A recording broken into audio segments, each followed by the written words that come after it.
దీన్ని భూతద్దంలో చూడవలసిన అవసరం లేదు. మేము నిన్నే అధికారంలో లేవు, వచ్చి 8 మాసాలు కంప్లీట్ అయింది.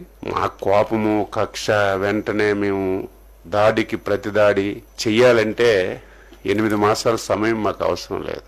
మేము ఒక డెసిషన్ తీసుకున్నాం. చంద్రబాబు నాయుడు గారి ఆధ్వర్యంలో ఎన్డీఏ ప్రభుత్వం దాడికి ప్రతి దాడి అనేది రాజకీయాల్లో మంచిది కాదు.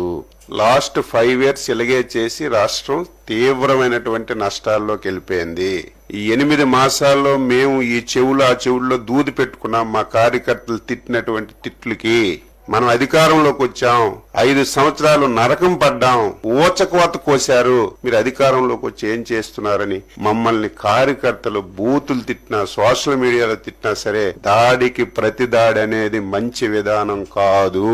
అలాగని చెప్పి చేతకాని ప్రభుత్వం కూడా కాదు, చేతులు కట్టుకొని ఉండం. గత 5 సంవత్సరాల్లో జరిగిన ప్రతి సంఘటన మీద స్పష్టంగా ఎంక్వైరీ చేసి వాస్తవాలన్నీ కూడా తెలుసుకొని ఎవడు తప్పు చేసినా సరే విడిచిపెట్టే ప్రశ్న ఉండదని ముఖ్యమంత్రి గారు స్పష్టంగా చెప్పారు. అదే జరుగుతుంది. కానీ కక్ష సాధింపు చర్యగా మేమేది చేయడానికి ఇష్టపడం, భవిష్యత్తులో కూడా ఉండదు. కానీ తప్పు చేసిన వాడు తాత్కాలికంగా తప్పించుకొని తిరగొచ్చు తప్ప ఏదైనా ఒక రోజు చట్టానికి లోబడి శిక్ష అర్హుడవుతాడు. ఈ రోజు కూడా అదే జరిగింది.